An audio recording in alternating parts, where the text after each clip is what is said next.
If you're 6'3" like me and 17, 18 stone, and you like to stand up for yourself, you're gonna get into trouble, aren't you? But I wasn't bothered about fighting. I thought I'll have a fight with anybody. Win, lose or draw, I'm out there. Shirt off, done and dusted. You know, what can you get? A few cuts and bruises, maybe on tooth missing, sprained nose or something. Man got cheeky to me, was getting it.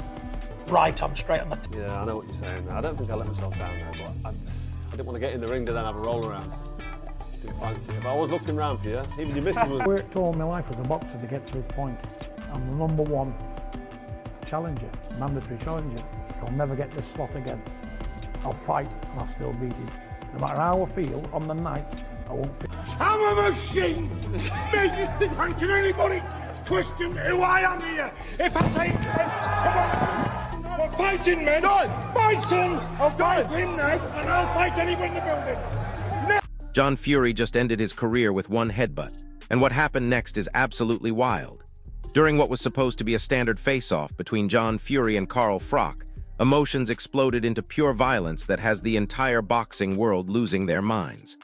Witnesses say the tension was building for minutes before Fury completely snapped and launched his head straight into Froch's face. This wasn't some accidental bump or theatrical push for the cameras. This was a full-contact headbutt that sent shockwaves through everyone watching. And here's the kicker. This moment of madness just destroyed years of carefully built promotional relationships and put John Fury's entire future in the sport at serious risk. The footage is spreading like wildfire across social media, with fans calling it everything from disgraceful to the most authentic moment in boxing promotion this year. From being like this to being the wildest person in the world in about a second and a half. Yeah. You know, and it's just how I am, you know, and things do. If I'm around rowdiness, I'm fighting. But here's where it gets absolutely insane. Eddie Hearn, who's seen every kind of promotional drama you can imagine, came out swinging with criticism about the violent confrontation. Hearn called Fury's behavior completely unnecessary, especially when they already had a legitimate high-profile fight lined up that would sell itself. But then, and this is where Hearn shows his promotional genius, he admits that controversial moments like this actually skyrocket public interest and fight hype. Think about it. We're all talking about this right now, aren't we? Hearn knows that while violence during face-offs goes against everything professional boxing claims to stand for, drama and chaos are the secret ingredients that turn casual viewers into paying customers. He's walking this impossible tightrope where he has to condemn Fury's actions publicly while secretly knowing this incident just added millions in potential revenue to any future fight between these two. I mean, listen, it's boxing, it's family. John's John. Both goading each other. Both very personal. Both means a lot to everybody. Shouldn't have done it. And get this, Carl Froch is not backing down 1 inch. Instead of playing victim or calling for security, Froch went straight for John Fury's throat verbally. Froch is out here saying Fury's headbutt attempt was nothing more than desperate intimidation tactics from someone who knows he can't handle real professional boxing competition. He's calling Fury's entire approach a joke, claiming the headbutt threat proves Fury is more interested in creating controversy than showing any actual boxing skill or respect for the sport. Froch wants everyone to know he's not intimidated by Fury's street fighting mentality. He's demanding the focus shift back to legitimate boxing competition instead of what he calls public chaos and emotional breakdowns. But here's what's wild. By responding this aggressively, Froch is actually feeding into exactly the kind of drama that makes these fights must-see television. He behaved like a thug in a disgusting manner, and then he's able to just laugh it off and joke it off and say, you know what, anyone comes near me, they're going to get a headbutt. So it's kind of justified what he's done. He's been vindicated for what he's done, as in, yeah, it's okay to go around like that and behave like an imbecile, and then still laugh and joke and still threaten to headbutt me in belly. I've told you what I think about headbutting this too, you know. Now listen to this part, because Johnny Nelson just dropped some serious insight about what's really going on inside John Fury's head. Nelson, who's been around boxing long enough to understand the psychology behind these explosive moments, explains that Fury is naturally wired to react emotionally under pressure. According to Nelson, Fury genuinely loses control during heated face-off situations, especially when his family's reputation is on the line. This isn't calculated promotional theater. This is Fury's actual personality coming out when the cameras are rolling and the pressure builds. Nelson says the responsibility now falls on Fury to prove he can maintain composure during the fight buildup, because public expectations are reaching dangerous levels. Every boxing fan is now watching to see if Fury can channel this aggression into actual performance, or if he'll continue melting down in front of cameras and destroying his credibility. The pressure is now on John to behave himself. He's distracted a lot of attention and talk, and I'm quite sure someone will have a word with him out. The authorities will have a word with him. But wait, it gets worse. John Fury just issued what might be the most brutally honest apology in boxing history. Fury came out and admitted he cannot change his fundamental personality, no matter how much public criticism he faces. He apologized for the headbutt incident, but then immediately followed up by saying he refuses to pretend to be someone he's not just to satisfy traditional social expectations for public figures. Fury is essentially telling the entire boxing world that this is who he is, take it or leave it. He's emphasizing his gypsy background and personal identity, claiming he's simply expressing himself authentically without trying to conform to corporate boxing's polished promotional standards. This statement is either refreshingly honest or completely self-destructive, depending on who you ask. Because while fans might appreciate the authenticity, promoters and television networks need predictable, controllable personalities they can market safely. I apologise to people for my behaviour, but I can't act. I'm not an actor. You know, I'm not a gentleman or I'd be relation to gentry round here. Here's the kicker: Frank Warren, one of the most experienced promoters in boxing, is absolutely disgusted by this entire situation. Warren came out expressing serious discomfort with the face-off incident, calling Fury's behavior completely unnecessary when they already had a high-quality fight scheduled that would generate massive public excitement naturally. From Warren's perspective, boxing promotion should focus on sporting competition and athletic achievement rather than physical confrontations that make the entire sport look unprofessional. Warren believes the fight itself contains enough genuine competitive drama to sell tickets and pay-per-view buys without resorting to street-level violence. But here's what Warren isn't saying publicly. This controversy just made his job as a promoter infinitely more complicated, because now he has to manage Fury's unpredictable behavior while trying to maintain relationships with television networks and athletic commissions who don't tolerate this kind of chaos. Man's face in front of a hall with over 500 people, what do you expect someone to do? Pushing and shoving, and we all know Big John's quick-tempered, you know what I mean? But he threw the headbutt first, so it is what it is. But I think when you're getting someone's first and you're tolerating and pushing someone's... And here's something nobody else is talking about. Isaac Lowe, who witnessed the entire confrontation, pointed out that provoking John Fury in front of a massive crowd was like lighting a fuse on a bomb. Lowe explains that everyone in boxing knows Fury has an extremely short temper and reacts explosively when he feels disrespected or challenged publicly. According to Lowe, the incident perfectly demonstrates the risks involved in emotional face-offs during boxing promotional events, where pressure and public attention can trigger completely unexpected and dangerous reactions. Lowe is suggesting that while the headbutt shocked everyone watching, people who really know John Fury saw this coming from miles away. The real question becomes, if everyone knew Fury was capable of this kind of explosion, why did they put him in that situation? Was this actually an orchestrated moment designed to create exactly this kind of viral controversy? Who was it? I did that to? Because that Cuban did it to me, didn't he? In Ireland. Went tap pump. It was a brilliant one. Did we go see it? Go on, John! Give it to him, Dad! Show it his boss! Come on! But here's where everything shifts into high gear. Both fighters are now locked into intense preparation mode as the fight buildup reaches fever pitch. Training footage shows John Fury working harder than he has in years, trying to prove his toughness translates into legitimate boxing ability. Meanwhile, Carl Froch is training with the determination of someone who knows he has the perfect opportunity to embarrass Fury inside the ring and settle this rivalry once and for all. This confrontation has evolved beyond promotional drama. It's turning into a serious competitive challenge where both men's reputations are completely on the line. Fans are now watching every training video, analyzing every sparring session, trying to predict who will enter the ring physically and mentally stronger when that first bell rings. The pressure is building to absolutely insane levels as this moves from verbal warfare into actual fight preparation. Another running video this morning, but not just a running video. I'm going to be the first man to fight a 3-time Hall of Famer. We're just doing it myself. John Fury style.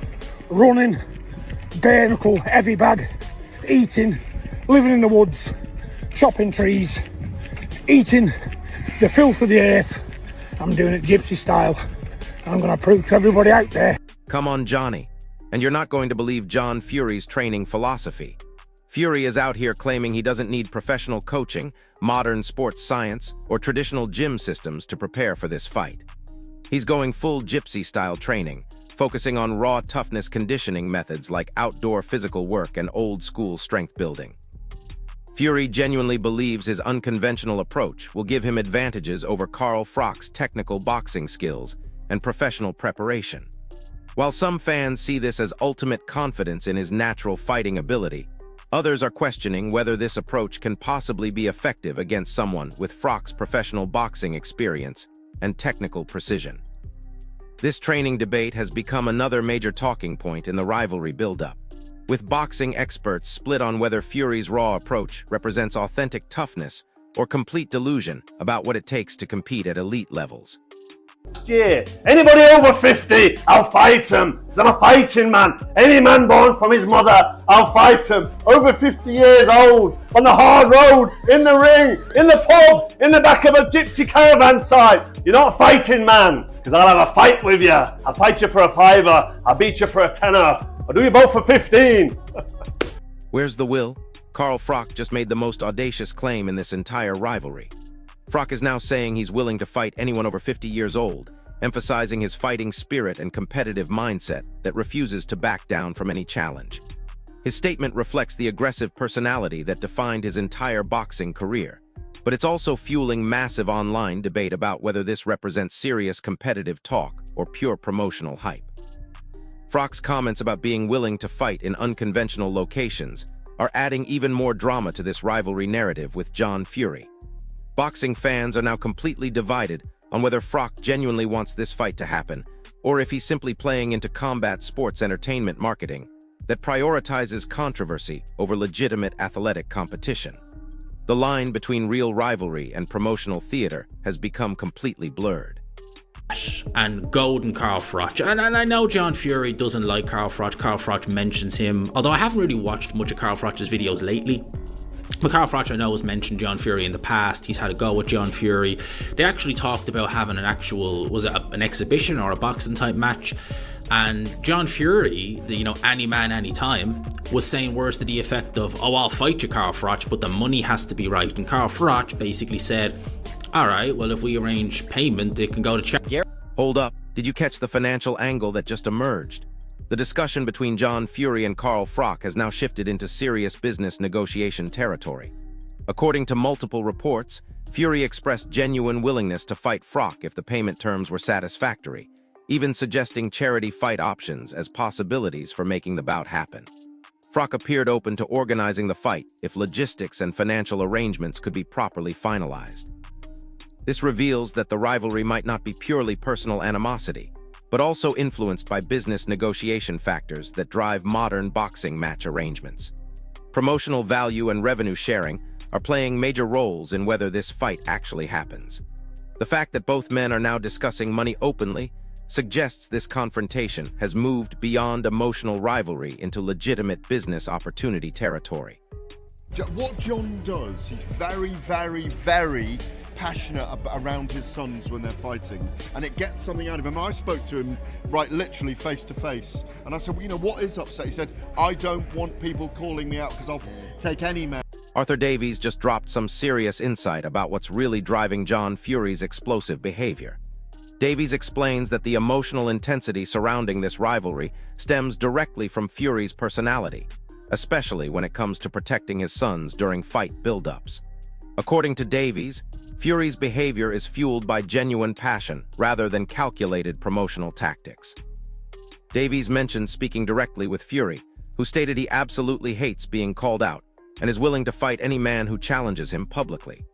This reflects Fury's genuinely aggressive mental attitude and his complete willingness to engage in physical confrontation when his pride is questioned. Davies' statement highlights how personal pride and family loyalty drive Fury's public persona, making this rivalry with Carl Froch emotionally charged far beyond pure boxing competition. This isn't promotional theater, this is real personal conflict playing out in public. I would never back against Carl Froch on the cobbles. Ever. But John Fury's a big old lump. There'll be some illegal moves in there. Do you know what I mean? But if they ever get close, Carl will be swinging. And get this absolutely wild take from Eddie Hearn. Hearn says he would never underestimate Carl Froch in any kind of street fight or unconventional combat scenario, acknowledging Froch's legitimate toughness and extensive fighting history. However, Hearn also suggested that John Fury's massive physical size could lead him to resort to unconventional or potentially illegal tactics if a real confrontation occurred. Hearn joked that if both men got close during an actual altercation, Froch would likely respond with extreme aggression that could escalate everything beyond control. Hearn's comments perfectly capture the entertainment aspect of their rivalry, while acknowledging the genuine danger if these two actually fought outside regulated boxing conditions. This statement adds fuel to the ongoing narrative that positions this confrontation as promotional drama, but with underlying real tension that could explode into legitimate violence. I feel like I might be the chosen one. I feel like it might be my job to finally shut this big gobshite up. All he does is run around, running his mouth, beating his chest, the ultimate man and all that bollocks. So John, for one final time, listen to me so it goes into that thick skull. I accept your challenge, but know one thing. When that first bell goes, I'm going to come over to your corner and absolutely stick it on you, Cobra style, and set about you and make a mess of you. You know why? Because you're a bully and you need putting in your place. Carl Froch just declared war with the most intense statement of this entire rivalry. Froch says he feels destined to silence John Fury permanently and end their ongoing verbal confrontation once and for all. Froch's statement reflects his aggressive competitive mindset, calling Fury a bully who has damaged boxing's professional image with his behavior during promotional events. He promises that once the first bell rings, he will take complete control of the fight and attack Fury using his signature aggressive boxing style that destroyed opponents throughout his professional career. Froch believes Fury's public behavior has made boxing look unprofessional and embarrassing. This comment suggests deep personal frustration rather than simple promotional rivalry. The narrative around this confrontation has evolved into a complex mixture of professional challenge, emotional conflict, and entertainment marketing that keeps fans completely invested in whether this rivalry will actually transition from verbal warfare to physical combat inside a boxing ring.